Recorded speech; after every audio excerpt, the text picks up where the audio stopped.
Right. Hi. Uh, so it's my sixth vlog. I had a day off yesterday. The day before yesterday, I sort of like I had a bit of a misunderstanding with someone. And apparently it was just all a misunderstanding, like someone left a comment and I misunderstood it apparently, and no big deal. But it was like a fire alarm for me, a fire drill, I got a bit panicky, I had a bit of a hissy fit, made a few like extra videos, which I probably didn't need to make and probably should wipe. So anyway, then I thought, well, maybe, this isn't the way to go. I don't want to be getting all stressed out about this sort of thing. So I'm going to have a day of rest and relax and stuff. So yesterday I did nothing, right? Which apparently now seems like it was a good idea. And things have all just worked out nicely as far as I'm concerned. And the guy involved who made the comment, and I'll refer to you as Mr. Anderson for various reasons. Well, Mr. Anderson,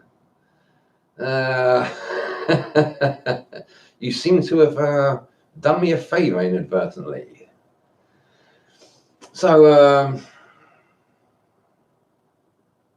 what happened yesterday was I didn't do anything. I was just sitting there like all zen, and then like later on in the day, it just sort of like this vision like occurred to me, and it's sort of like it all just fell down into my consciousness.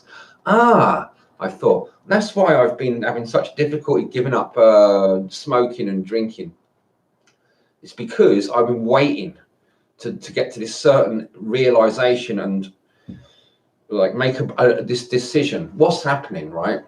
It's going to take a while to explain, so you'll have to just bear with me.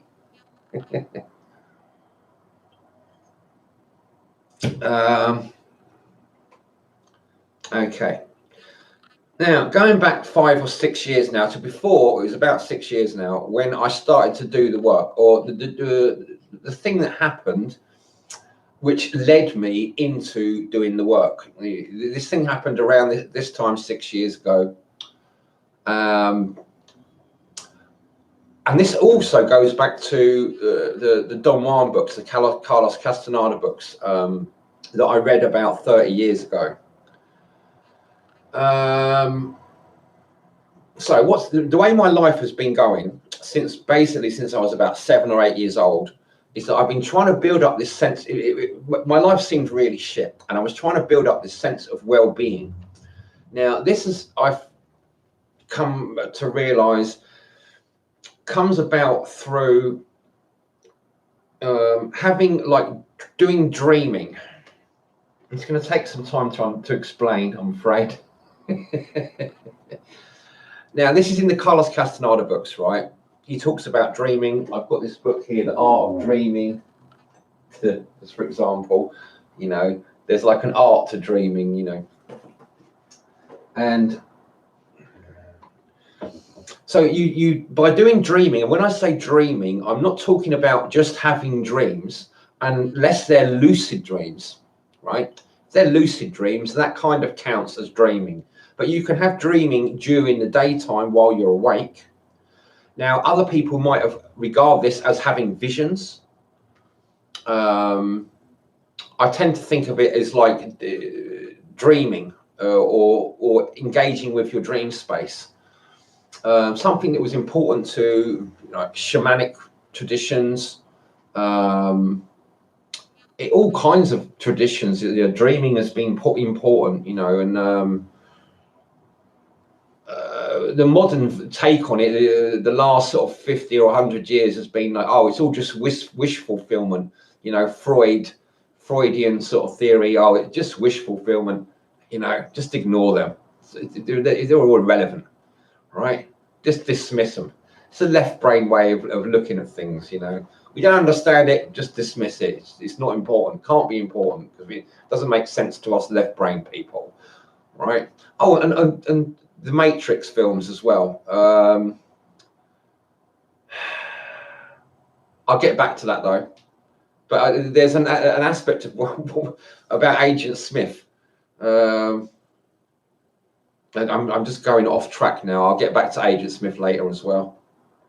Okay, so dreaming. You have these dreams, right? You think maybe you're lucid dreaming.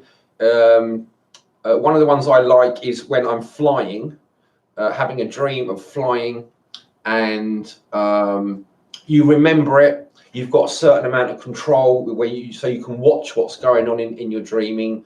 You get a feeling of well-being. This is great. I can fly. I'm like Superman, you know. So you wake up after the dream. It only lasts.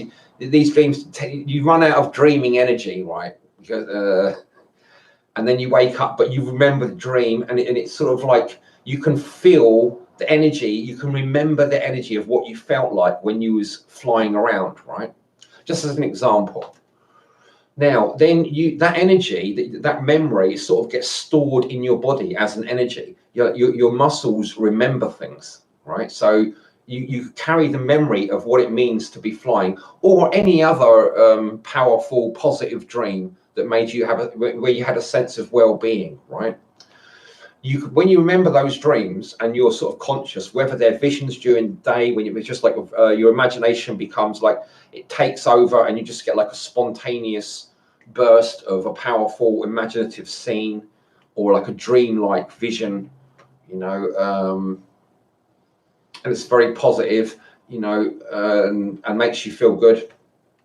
You carry these things around with you. Now, what can happen, and what's happened to me a lot, is that I would build up a collection of these dream-like feelings, dream energies in my body, until I reach a state of pretty much well-being, where I feel like I'm just in a good mood, and things just aren't going to get me down, you know. And whereas I've most of my life has been like really miserable and stressful and depressing, you know. I build up these like dream images, and this sounds like ridiculous, and a lot of left brain people are going to think, nah, you're just like you're in a dream world. And it's going to sound, it could almost make a joke out of it, you know. This is the sort of thing I have to live with, people talking like this and thinking of this like this sort of thing. But this is like shamanic stuff that goes back like a long time. There's all kinds of traditions for this kind of thing. Okay, I'm not really here to try and convince left brain people of the veracity of this kind of stuff. I'm just telling you what's going on, right? Ah dear.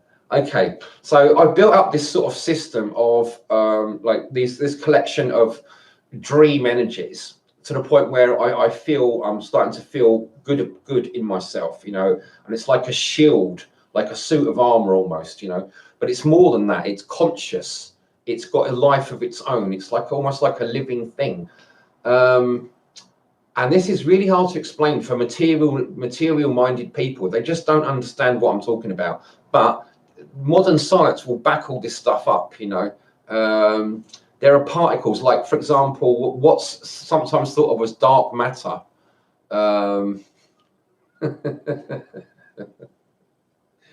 Or there are definitely some sort of particles, right, that are conscious. We know this because they've done experiments like the double slit experiment. Just go and do the research, you know. There's no point in me trying to explain it. It'd take too long, and the video will just go on forever. But just look into the double slit experiment. You know, things are conscious, you know. Most everything is conscious, you know. So anyway, you collect this energy, dream energy, whatever you want to call it, and then what happens is, right, going to the agent, the Matrix films, the agents that come from the machine world, right? They don't like you having this energy, this conscious energy, you know, so that you're aware and that you have a good energy, that you have well-being. You know, they don't want people to have well-being. One of the reasons is they don't want it to catch on, because if everyone had well-being, they would have like free will, and that would lead to freedom, and then we wouldn't all be able to be enslaved by these like artificial intelligence sort of creatures, you know, like the agents and stuff, whatever they are. Now, Carlos Castaneda talks about these things. He calls them the inorganic beings, like, as opposed to like organic beings like humans and animals and plants and stuff. These inorganic beings, they don't have physical bodies. They're like spirits. So this would connect with like the Book of Enoch, where he calls them the Watchers, right?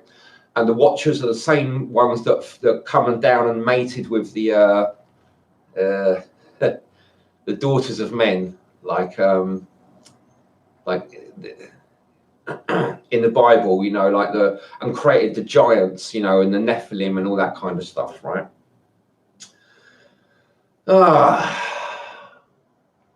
So the virtue of looking at all these different things is you can start to see different, like, they don't just seem like vague stories anymore, right? You start, when you start looking at different, like, I would like to say, for example, the Carlos Castaneda books, the Matrix movies, and the Book of Enoch, you can triangulate. They're talking about the same thing, but from different periods, different traditions, and you can see the common elements, right? So they all talk about these things that are, but there's other ones as well. You can also look at Falun Gong, even Christianity, and the Bible. You know, these things. It's mentioned Buddhism. I don't want to distract you. You know, those three things to start with: the Matrix films, the Carlos Castaneda books, and the Book of Enoch. They're pretty clear. They all go into it in very like clear detail, you know, and tell you about it, what's going on.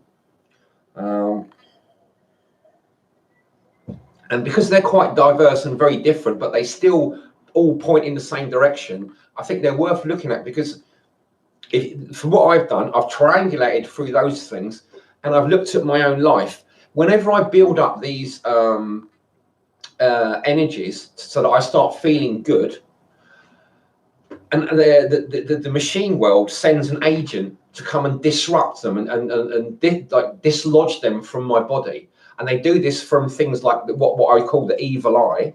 Sometimes people will just give me a certain look, because what I've noticed is that people are mostly sinners, right? So, and what they do is they work for the devil, you know, for little tidbits, for Scooby snacks, you know. That's just what they do. And they just don't pay any attention. They're not even aware that they're doing it. You know, you can't get people to admit that they do this. You know, they won't admit it, but they do. You only got to, if you pay attention and you do the work, you'll find out. So anyway, since I was about 7 or 8 years old, this has been happening about approximately every 18 months. And it's taken me like a year or 2 years to build up a new set of dream energies. And then someone else will come along, and it's not just all the evil eye, but they do it in other ways. There's all different ways, and it's too numerous for me to mention all the different ways people have like dislodged these dream energies from my body, like, and made me just feel really like miserable and like just really depressed, like I've got like no life energy, like it's like sucked the life out of me, you know. So there's a connection with the idea of vampires, you know, and like zombies, you know, they just want to feed off of your life, you know. And there's other things apart, not just the Matrix, but you know, in Star Trek you've got the Borg, you know, and that connects with like the machine world in the Matrix movies. You know how what's happened is that every 18 months or so, as soon as I get this energy fixed, you know, and I start like feeling healthy and strong again and happy, right? Seemingly out of the blue, like during the meantime, I'll go for 18 months, right? When nobody will pay me any attention at all, right? And as soon as I start feeling healthy again, and I've accumulated all these, like, it's really hard work. Dreaming is hard, you know. It's not just something that just falls in your lap. You've got to work at it. You've got to make space for it and stuff. It takes a lot of work. This is one of the reasons I drink alcohol and smoke, is to create space and relaxation so that I can dream. Now, this is like the mainstream, the doctors and stuff ain't going to accept this as like a valid way of me to live. They should just say, well, I should look to work. They can't see the virtue of this or why it's so important. But from my point of view, I don't have any choice. It's a matter of life and death, right? Anyway, these people come along every 18 months, seemingly out of the blue, and all of a sudden they start paying attention. As soon as I start feeling better, it's like they can see it. You know, like how you can see someone's like, if they look healthy or if they're depressed and that, you know, or if they're down in the dumps, you can tell them, right? So when I'm down in the dumps, everyone leaves me alone, right? As soon as I start feeling like healthy and like not depressed, then these people suddenly pay me attention and they just do things and talk to me in such a way that it just demoralizes me.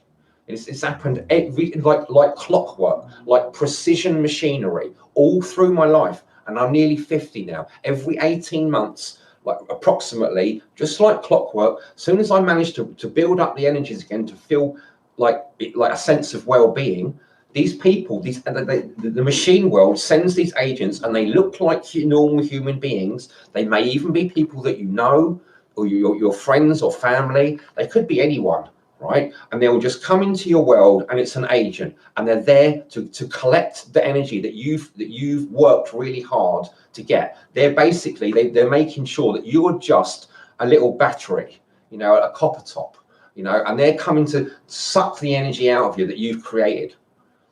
You know, because they can't create that energy. That's why they have to come and steal it off of you.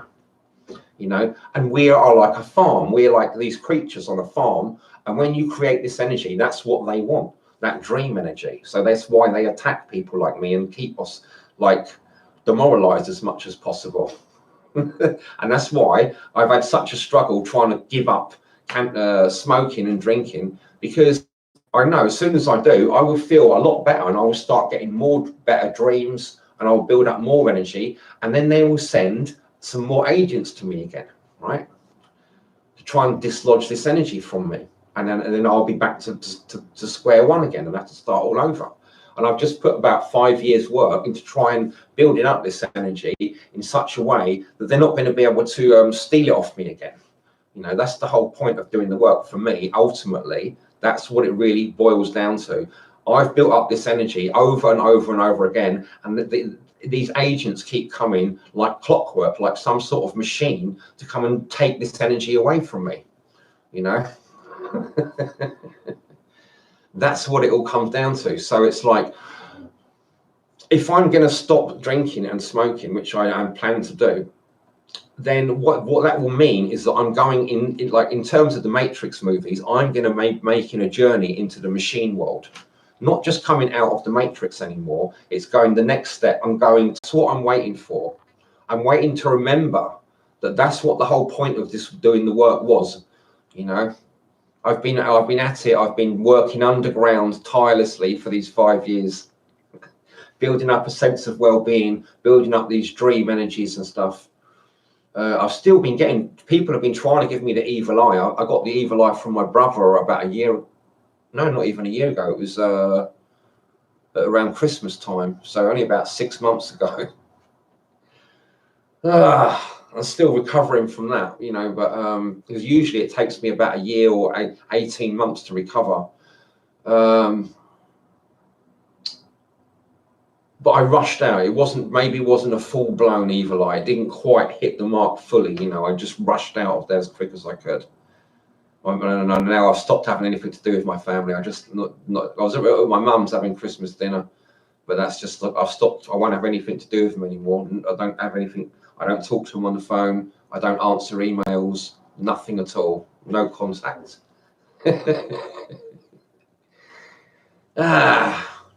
So anyway, there's confirmation. I know it through my own life, you know, how these things go. So when I read things like the Carlos Castaneda books, whether or not they're true doesn't really matter. It all seems to match up. You've got the Falun Gong stuff, that obviously is true. And that's there's loads of you know, examples of how that works. It's a very similar kind of thing. Doing the work. Of course, you've got the Matrix movies. It all fits with that. So anyway, that's what I'm expecting. This is where it's going now. This is where the work's going, where these vlogs are going. So thanks to Mr. Anderson for bringing it all to a head. Really, I know it was just the way things worked out. It's quite. I'm quite glad it would work like that. It was funny, me having like acting all idiotic for a day. Sometimes you have to make mistakes so you can learn by them, don't you? That's how it goes. Okay. Yeah. Where else? Is there anywhere else? Anything else to talk about much? I just got me my Dave Asprey Game Changers book through. I bought it new from eBay. It was about £11, which is it's £15 is the normal price for it, so it's a bit cheaper than it would be normally. So I've got that to be going on with. Oh yeah, interesting. Some other stuff, just minor other little bits and bobs.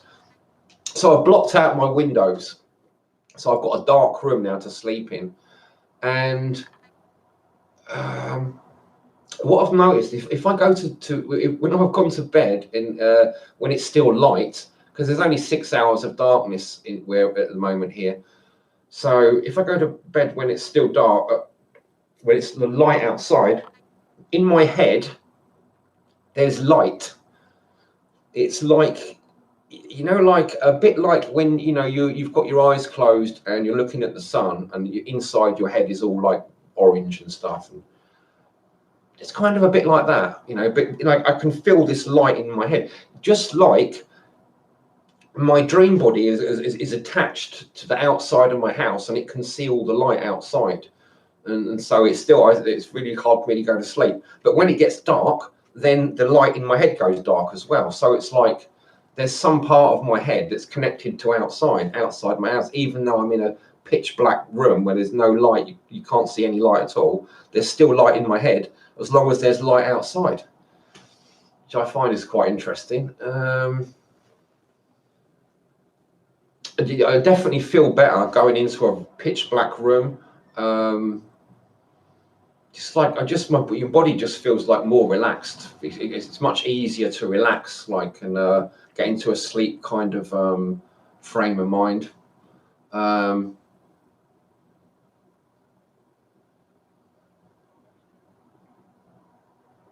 Another thing I've been experimenting with is not using lights in the evening. Where as it's getting dark, just don't use lights. Don't use any lights. Just let the I'm doing this at the moment, but where the days are so long, we've got 18-hour days. So why use lights in the night? You've only got 6 hours of darkness. You've got to make the most of it. So I just don't use lights. Maybe I'll use a candle, just a small candle, if I want a little bit extra light to do something and I can't see. If I want to make a little cigarette or something. But apart from that, just don't use any lights. And I found like it's much easier to not go off to sleep then, and you get a better quality sleep.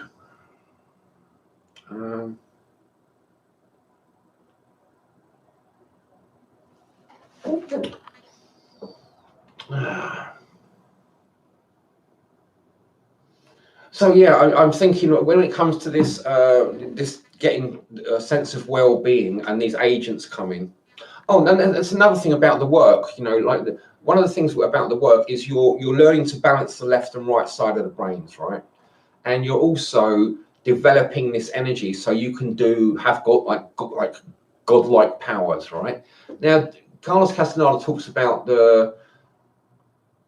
when you become like a man of knowledge, you can do extraordinary, amazing feats, and one of the ways to do this is to live like a warrior and to accumulate personal power. Now, as I understand it, this personal power comes from dreaming. You do dreaming, and this, as I say, it's not just what you do when you're asleep, but also what you do when you're awake, and having sort of what you might call visions, or dream-like experiences whilst you're awake. So you collect up them, and that enables you to build up a sense of personal power and well-being. And so there's other rules that you have to do, like you have to follow, which is what I'm still learning about these things.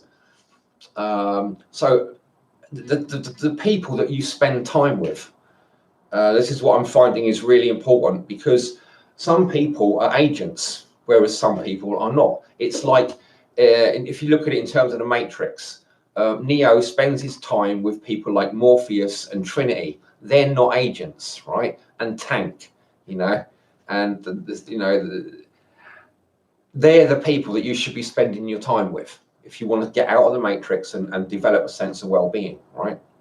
Whereas going into the Matrix and spending time with other people that are going to be agents, they just automatically turn into agents and destroy you and attack you.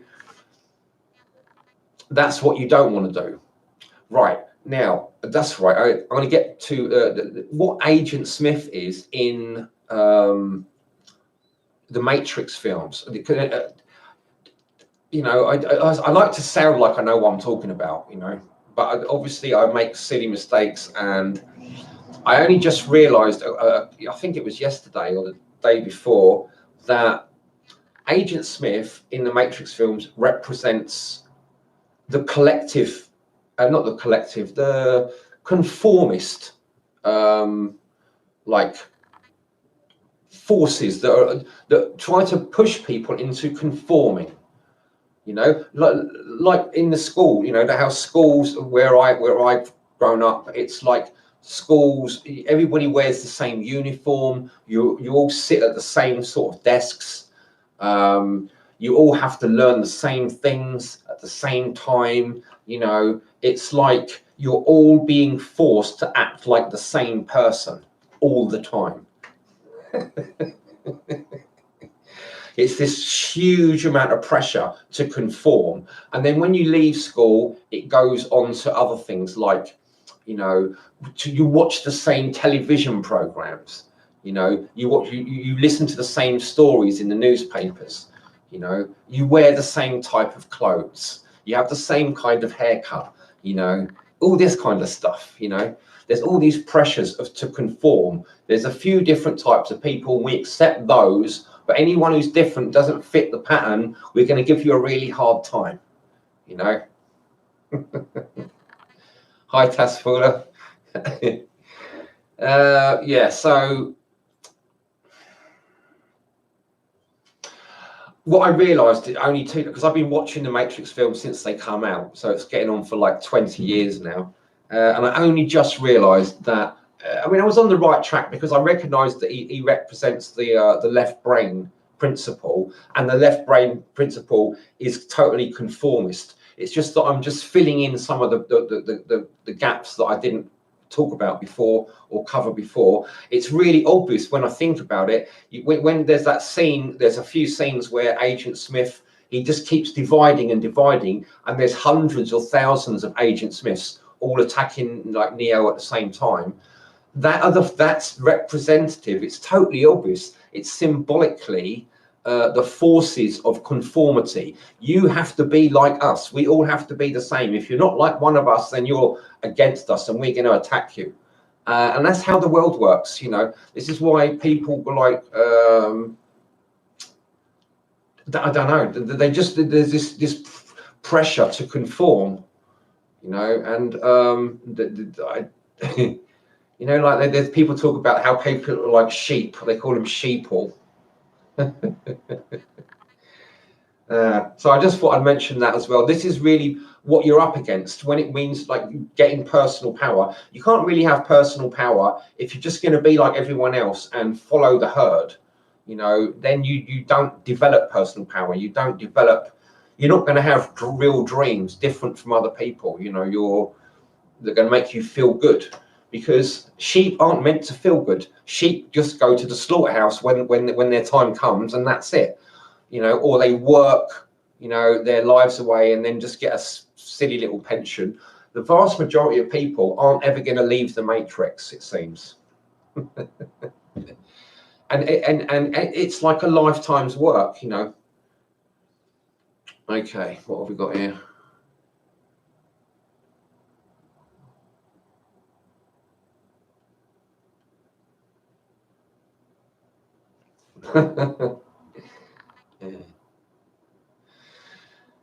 So what do you think about, have you watched any of my videos, Tasfula, about when I talk about the written word being a great evil? Because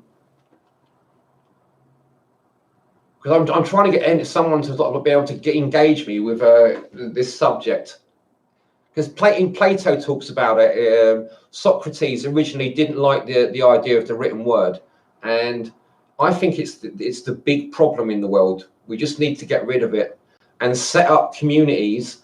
To start with, we need to just create little islands, like little villages, where the children don't have to learn reading and writing. They just learn how to keep chickens and grow vegetables, you know. And to get rid of all the technology and the pollution.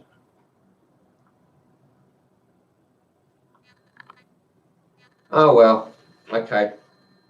Maybe I'll make a new stream and talk about it. Or maybe I'll talk about it now quickly, because it is relevant to some of the other stuff I've been talking about. So what I believe, basically, there's three places I like to reference. There's the Book of Enoch. Now, the Book of Enoch, right, if you're familiar with the Bible at all, instead of the Book of Enoch, we've got the Book of Jude.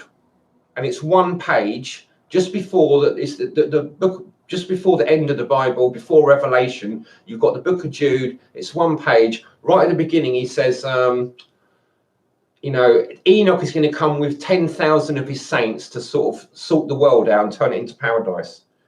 But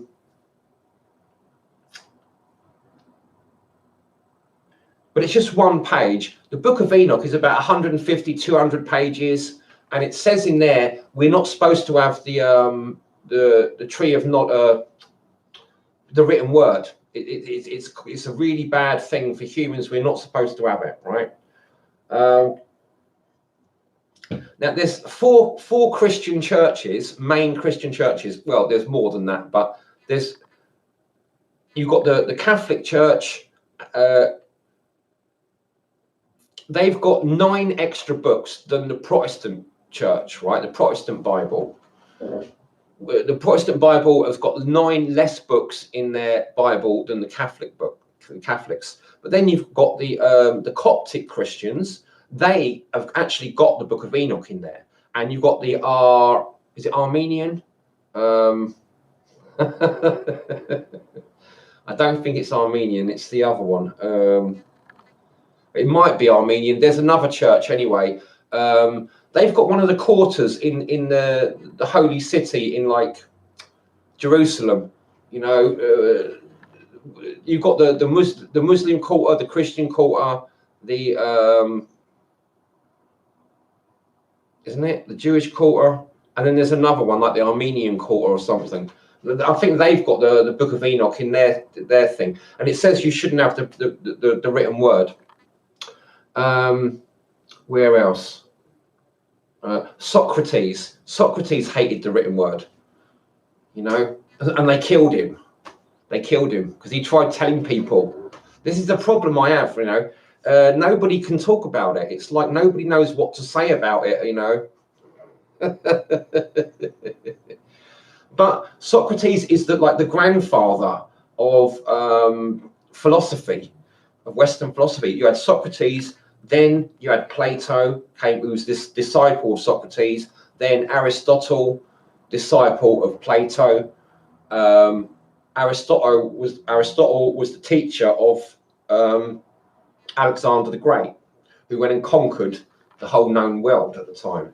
So these guys are, you know, pretty hardcore guys. They kind of know what they're doing. And Socrates was the original guy, the grandfather, and he said we shouldn't have the written word. So he kind of should know what he's talking about. And Enoch walked with God, you know, and he's the only person in the Bible who walked with God. And he says we shouldn't have the written word, you know. I'm kind of convinced. I just look around the world. I see we're in a man-made mass extinction event that's caused by people that have the written word.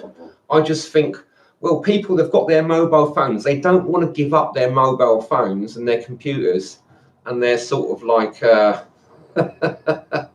aeroplanes and things and washing machines and go back to sort of like scraping around in the dirt, you know, and making things out of wood, you know. But the thing is, well, the choice is, the way I see it, the choice you've got, we're either going to destroy the planet, because already, like, if you, just in the last 70 years, or like 70 or 80 years ago, you could still get salmon in the streams. Even when I was a kid, you could still see salmon going up some streams, you know, in some places where I live. But now it's basically not, you don't get them anymore.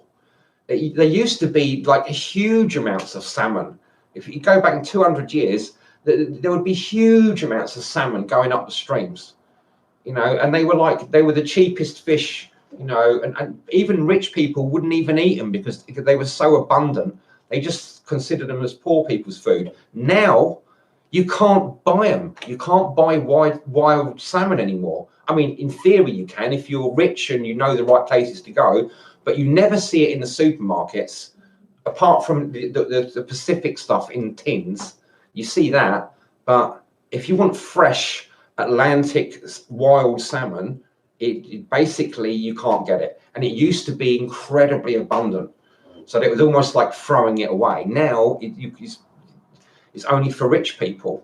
And 150 years ago, rich people wouldn't eat salmon because it was only for poor people because there was so much of it.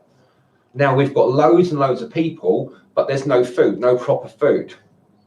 But we've got farm salmon that's just full of chemicals and pesticides. Just you're better off not eating it. I don't eat it.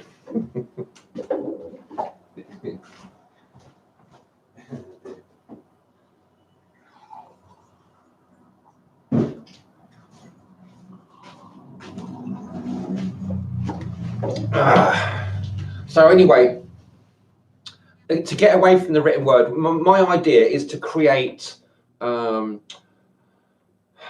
like enclosed villages, like farm enclosures where like quite large. You need to be like several miles in diameter, so that enough room to grow and produce food and clothing and stuff for a population and an extra, so that they can sell stuff and still, you know, do trade, but basically like have an organic, like holistic mixed farm with like cattle and sheep and goats and chickens and turkeys and fish, you know, and also grow lots of vegetables, have forests and fruit trees and stuff, and people living there and working, but have it as a school and like a village and a holiday resort, a restaurant and a farm, all mixed together, like, and a university and a research institute, like, you know, all these things working in the same like area with the same people, and a business as well, you know, so that you know you can produce stuff, have it all like organic, holistic, so that, because you know, meat, for example, meat that's produced in these sort of like situations will command much higher prices than normal factory farm meat. And more people are getting into it. They're demanding it because I want it. You know, I want proper pastured raised meat. I don't want stuff that's been fed on grain and soya.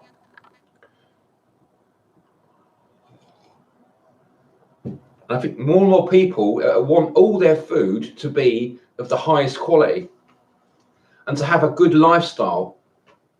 And this could be set up so so you can set up like a basically like a business that works also as a community, as a holiday resort, as a farm, as a research institute,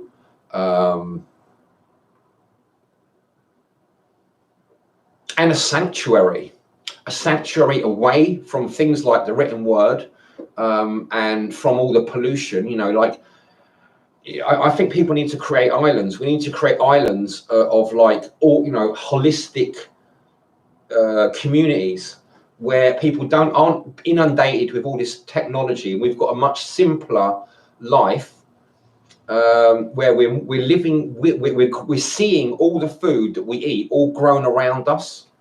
We're aware of trading the little bit of stuff that, you know, what we're trading it for.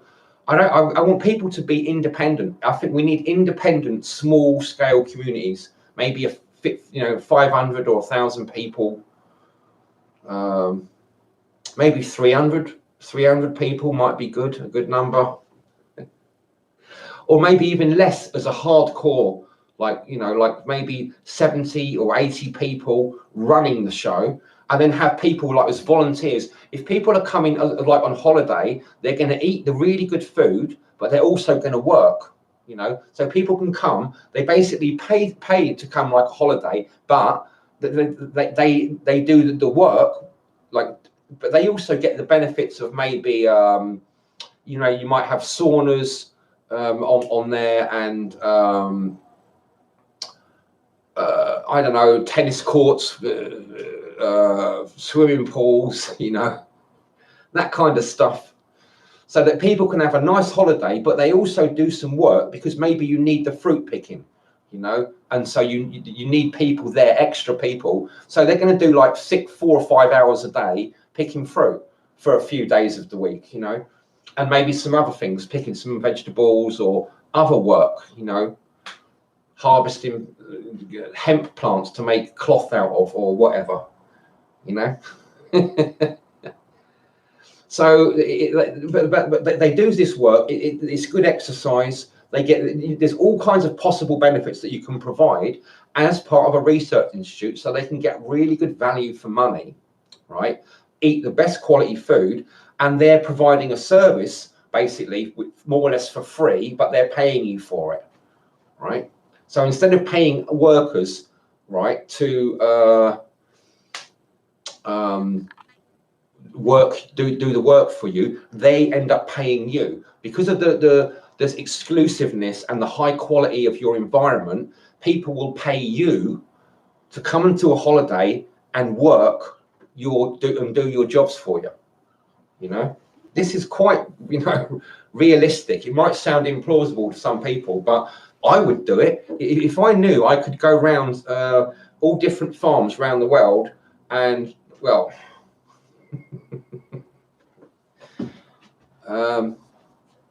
there maybe has to be work out some way of doing it. For some people, depending on how much you work, you don't have to sort of pay for anything. Or if you work full time, maybe you get enough money so you can travel to another farm. Or, you know, if there's enough of these farms set up, you could just travel by foot. You know, I'll just have a few days, take some provisions with you, you know, hitch a ride to the next farm, and then work there for a few months, and then and go around and to another one. You know, you can spend your whole life just moving around these places, just living really, really well, not working too hard, and eating the best quality food. Whereas now you can work as hard as you like and still not get anywhere near like the best quality food. It's too much work. So I don't know. Of course, no, that's why I'm talking about small islands. Yeah, but the thing is, if you just think like that, that's small think. What you're talking about is small think. You know, I'm just going to go and hide. Don't anyone focus on me. I'm going to hide. That's not doing the work. You know, just so you know about the work, right? The work is about doing the right thing, no matter what, and no matter how difficult it is or how much of a struggle. We're not here to hide and, like, you know, I'm not saying you should make a big channel and advertise it. I make a point of keeping my channel small because I don't want loads of stress from loads of like viewers. I just like to bounce ideas around, you know, and but also to have my own like video logs. I like having a log of what I've been doing, just so that I can always look back on it if I want to, and it makes me feel like I'm making progress and I'm accountable.